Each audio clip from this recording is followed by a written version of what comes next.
Right. Hello? Hello.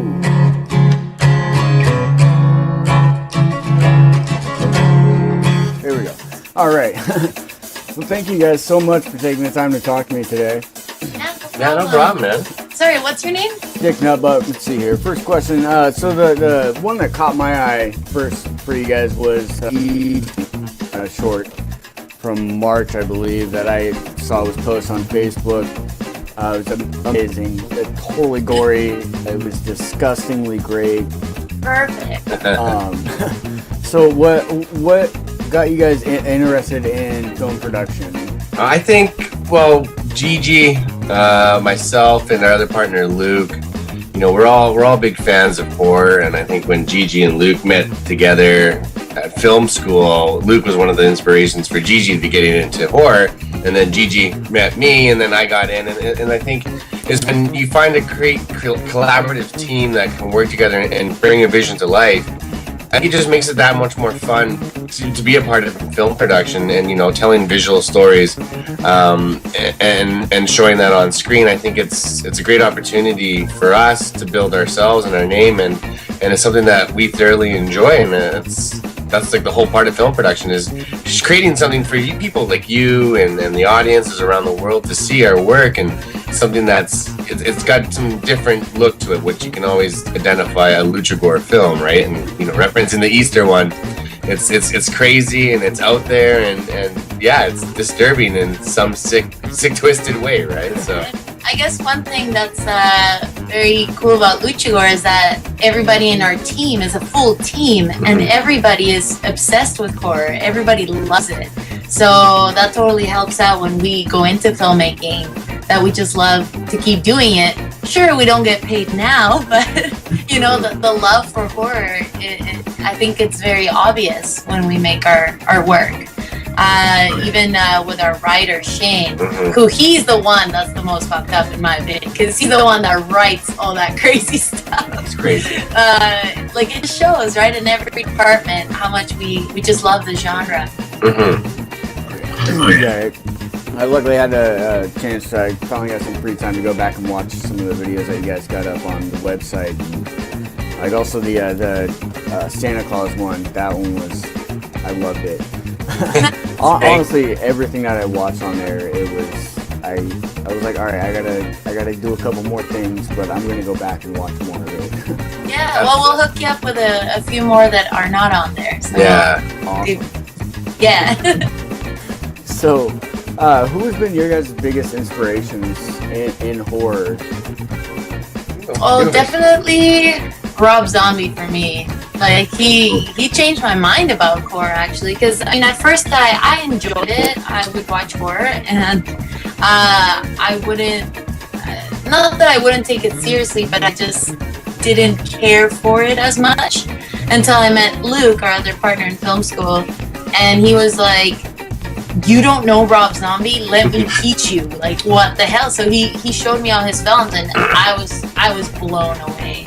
I watch Devil's Rejects as a reference every single time, just for inspiration. But I mean, there's so many amazing artists out there. But if I had to pick one, it would be. Yeah, well, for me, it's such a mixture, because I can stay filmmaker, and Same, you know, yeah. Sam Raimi was a big influence. But you gotta go back in like the 70s, Guerrero and all those, and like John Carpenter, like just some of like the original creators of horror, and even some of the new stuff that's out we see today, that like, some guys are trying to not reinvent the wheel, but kind of reimagining things in a different way. And I think yeah, it's just really, for me, it's just like I can't really tap into one. That's just, I have so many director people that I like and that I feel that are big influences on our work. On our work, And, definitely Robert Rodriguez. Robert early Rodriguez, work. yeah. Tarantino, visualists. We love those guys. Yeah. All wonderful ones. And I was so excited. I grew up listening to Rob Zombie. And then when I heard that he was creating horror movies, I was like, holy shit, are you kidding me? Rob Zombie is amazing. If anybody you guys haven't seen Rob Zombie's horror films, go watch them. Yeah, God, yeah. I remember back in the days with White Zombie, right? So, oh yeah. Thunder Kiss 65. Oh, I drove around the mall pumping that a lot.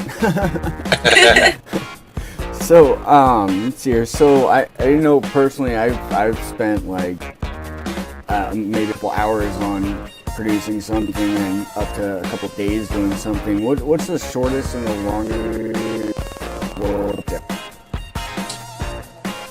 The shortest one would be, I would have to say, would be the Testament one, wouldn't it? Yeah. We did a 72-hour film competition a couple years back now for a festival down here called Freaky Film Fest, and yeah, so we had to do that in 72 hours basically. Gigi and myself went to the production meeting with all the other filmmakers, and we had to draw out of a hat what our kind of like genre was, and then also from then they gave us a folder of what you had to have, like certain items that had to be in the film, like was it a press, a line, we had to say a number, we had to have a number in there. Yeah, there was a bunch of small things that had to be put in the show. So from then we had a writer like whip a story in like an hour, and then that's the thing, we were planning our shot, we were grabbing the location, grabbing the cast and the crew, and we were shooting the next day, first thing in the morning until like basically near the midnight or something. We actually we did it in like 69 hours. We were the first team. Yeah. That everybody else was at like right before the 72 hours were over. Early. So like three days really from start to finish. We had that thing shot and sound design and handed in, and it was like a good little short film we did. Yeah, it's on the website. It's an interesting one. It's a nutbuster of a film, but I don't know if you've seen that one, but that was the one that I almost clicked on and was like, okay, if I watch this, I know I'm gonna keep watching, so I'll go back and watch that one later. So yeah. That's the one. That's the one we shot in 72 hours. And the longest one that we've done is El Gigante, which is our biggest one that we have that's running around the festival circuit right now. And that was a couple months of planning. 4-day shoot. 4-day shoot, and basically we took the first chapter of the novel, which is based off of Morte con Carne by Shane, who was also our writer as well. You know, we need to also create that short as a proof of concept to make it a bigger picture, right? We want to go for the feature-length version, so we decided to turn it into a short film that we could also submit around festivals. And yeah, it took a lot of planning, and just it was really, we spent a lot of time being really careful on what we were trying to do and how we wanted to really portray this so we could get it right, and you know, for people to be really intrigued by it. And you know, we were really glad that we had that time, because the more time you have, it's great because you can really compare yourself. It makes a huge difference. Yeah, it does make a huge difference, and you know, everybody can be on the same level as you are compared to what we were doing with the short 72-hour one, which we still did an amazing job. I was really happy with it, but yeah, no, I was just super proud about that one. That's one of my favorite one. Yeah, that was one of the clips that I watched on the website, and as soon as it got done, I was like, "Where's more of it?" Yeah, we'll hook you up. Yeah, we'll hook you up. Awesome. That one looked really awesome. So I like from watching wrestling, the whole lucha. It was seeing that pulled into it. So so far, what's been the best memory you guys have had since you got into the film production? Oh, that's a tough question. There's so many great memories. Like filming, like on set, or like in general? Anyone that comes to mind. I know there's probably a lot. I don't know if I can name one. But anyone that comes to mind for you guys. Sure. Well, I think it's just a great memory is just how we've started only 3 and a little bit years ago, and the ball just kept rolling for Luchagore so fast. And I just remember one of the first cool memories we had when we met the Soska sisters for the first time, the Twisted Twins, because they watched El Gigante, and I remember them saying, "What? Who made this? This is the best!" Like, and that was a great memory. And then they met us, and we've been really close friends ever since. And they've supported us so much, and through them we've met so many great people, and just fans started appearing. It was just such a great memory last year. Last year really kicked off for us. I have to say, I think it's kind of being acknowledged for the work that you've been doing, and the people that have been starting to see our work and realize what we're doing and supporting us. I think that's a great moment in anybody's life that, you know, we all try to come. We're artists, you know, creative storytellers. And you make stuff with the heart. People start to feel that, and they start to relate to it, and they start wanting to see more. I think it's a great feeling for us too, and I just wanted to do more and not let people down and keep continually pumping out more stuff and giving you guys some good juicy gore or something crazy or something out there. One of the memories that we share as a team that we really like is when we screened the best screening for El Gigante was in Montreal at Fantasia Film Festival. It opened up for Bunny the Killer's thing. And it was a midnight screening, and it was 600 people? Yeah, a huge audience, sold out, and we've seen our film screen and people clap, and it's an awesome feeling, but that was the coolest screening ever. Like, people were just wild and screaming at all the gore, and they wanted more, and that was such a rewarding feeling. I think that's one of my all favorite memories for sure in our company. That was a hardcore crowd. Yeah, that was a hardcore crowd. That was the kind of crowd that they will boo if your film is not good, you know? But they were the total opposite. They went crazy. Oh yeah, no, it was nuts. Awesome. Awesome time. Yeah, I've noticed that a lot of horror fans are more forthcoming with their hatred or approval of movies. They're super loyal. Yeah. Passionate, and they'll definitely speak their word if they hate it or love it. And you know what? But that's okay. I love it though. I applaud it because they just say, yeah, it's good. Then, you know, and if it's not good, they will tell you. Yeah. I have found. Get used to the truth. I have found a lot more reviews of horror movies to be more trustworthy rather than the reviews, say, for like Batman vs Superman that just came out like, the first week. I read 4 reviews for it, and I was like, nah, I'm gonna go see it. And I disagree with everything that I had to get from it. Like, it's stupid. And they still couldn't explain it to me. Anytime somebody's told me something about a horror movie, I hate or love it. I've still gone and seen it. Oh yeah, you're right. I think when you're just a fan of films, you gotta watch as much as you can, right? Yeah. Like whether it's good or bad. Also, as a filmmaker, that's how you learn to just break stuff down. Like a lot of people are like, "Oh, I never want to watch a remake," but you know, at times you gotta watch it just so you know why it's bad or why it was good. You know, we've been surprised with some remakes. Sometimes you just gotta watch them, right? Like, it's just, if you're a fan, just go watch movies, right? Like, even for instance, even just watching that Hush that just came out on Netflix. Oh yeah, watched the Blumhouse film. And you know what? It was actually pretty good. Like, I was quite shocked by it, and a really cool take, and something that, you know, we all seen that premise of a girl in a house locked in at night, but this time she's deaf, right? But I thought it was well made and a really cool film. Yeah, it just popped out in my queue. Yeah. I suggest watch it. It's really interesting. So, very, very well made. So let's see here. Next question. What piece have you done that you've been the proudest of? Well, definitely our one of our earlier works.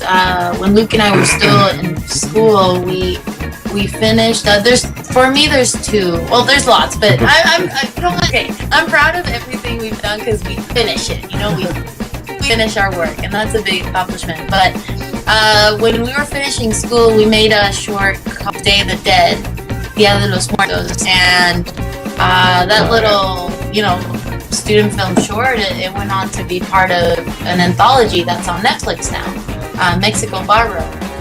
So from there, you know, stuff kind of kicked off for Luchagore. So it was very cool that, you know, you can put your heart into something and you never know where the hell it's going to take you. And then when we first started kind of finding our voice as filmmakers. We made a web series called Choose Your Victim, and this is old. This is a Started picture. watching that. Oh man, that I was. watched episode 1 today. Once you get past episode 1. But here's the thing, like we were all still in school when we did that, and we had no money. Like we're talking about no money and like 3 months here, and we let the audience choose who dies next and how. Yeah. And this required just 1 day of writing. Then we go off and shoot it. We can edit it in 2 days, post that next weekend, and restart. So it was 4 months of nonstop because it's 8 episodes. So that was a big accomplishment for us, and I'm very proud because crew too, yeah, right? For the people that stuck around and did it, it was 4 months. I'm so proud of us because now really bad filmmakers. Like we can make the Easter short so fast because of that experience. Yeah. And when you finish watching it, I always tell people, yeah, watch Choose Your Victim. It's very old. It's our first thing ever. But you will notice the transition in each episode got better. Like just even in our filmmaking, I think from episode 4 and up, the way we would shoot the deaths and everything were just way better made and with nothing, with no money whatsoever. And a really amazing makeup team. Yeah. So everyone just improved so fast in 4 months. Like the more than we would have in film school in the full 2 years, you know? So that was a really cool experience. I definitely learned a lot from that one. What about you? Yeah, I gotta say that for Choose Your Victim, I think El Gigante is probably one of my my all-time favorite. Like that was that one we poured a lot of blood, sweat, and tears into, and it was some things were just like, is this gonna work? Is this gonna happen?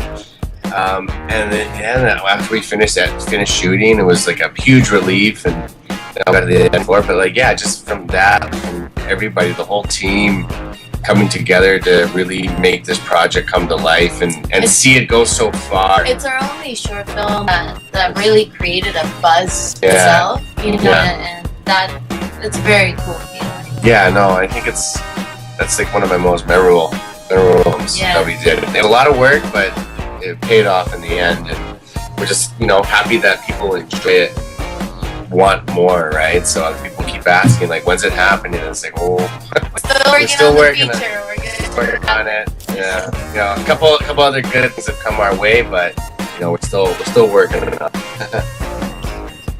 So I don't want to take up too much of your time. It's here coming up on about 20 minutes here. Don't worry, it's all good.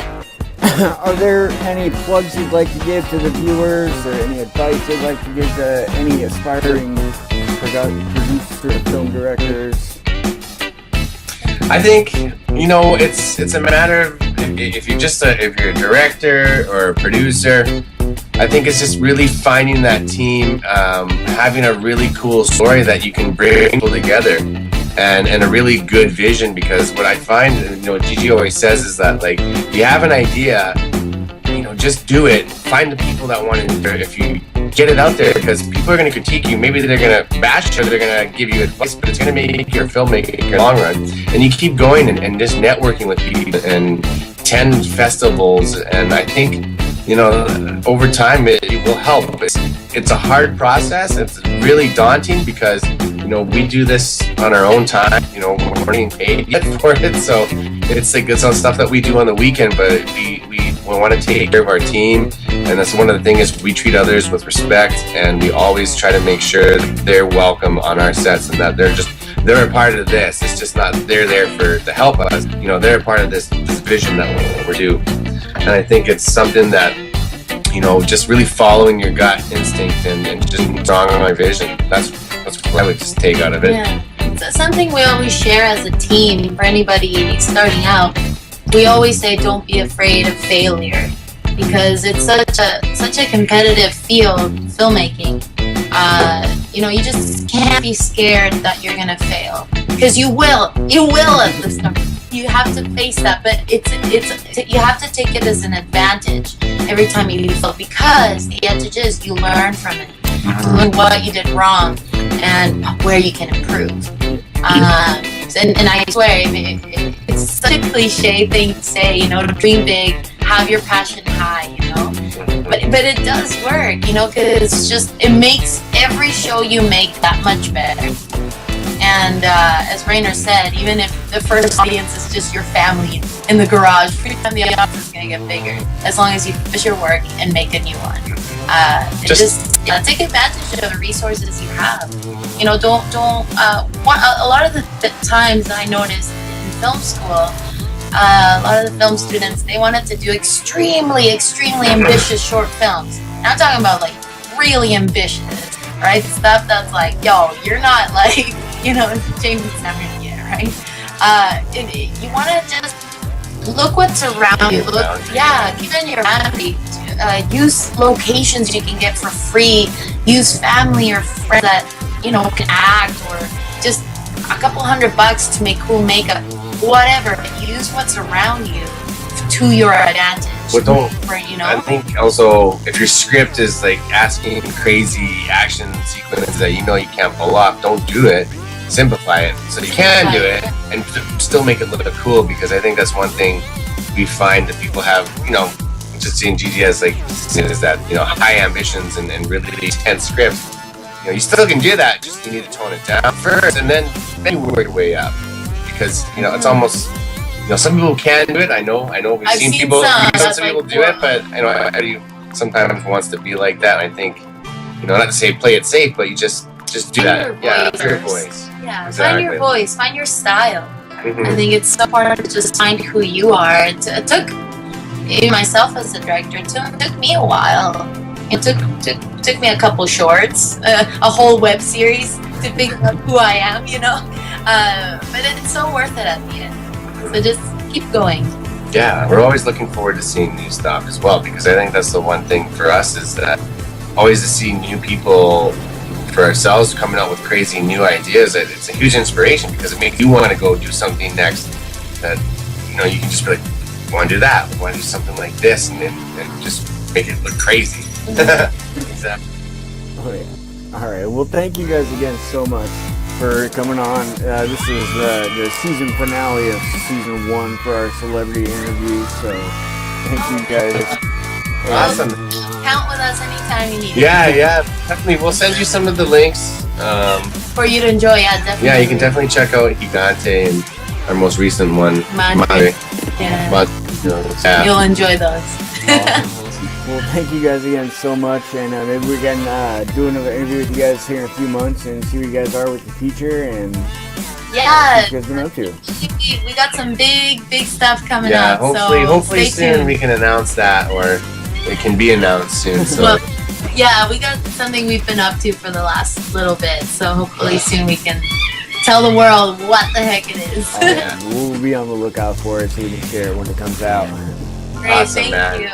All right, well, you guys have a great night, and thank you again. You too, man. Right. Take care, okay? All right. Bye. Yeah. Bye.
You got bitch titties. You got titties so big, they got bitches in them.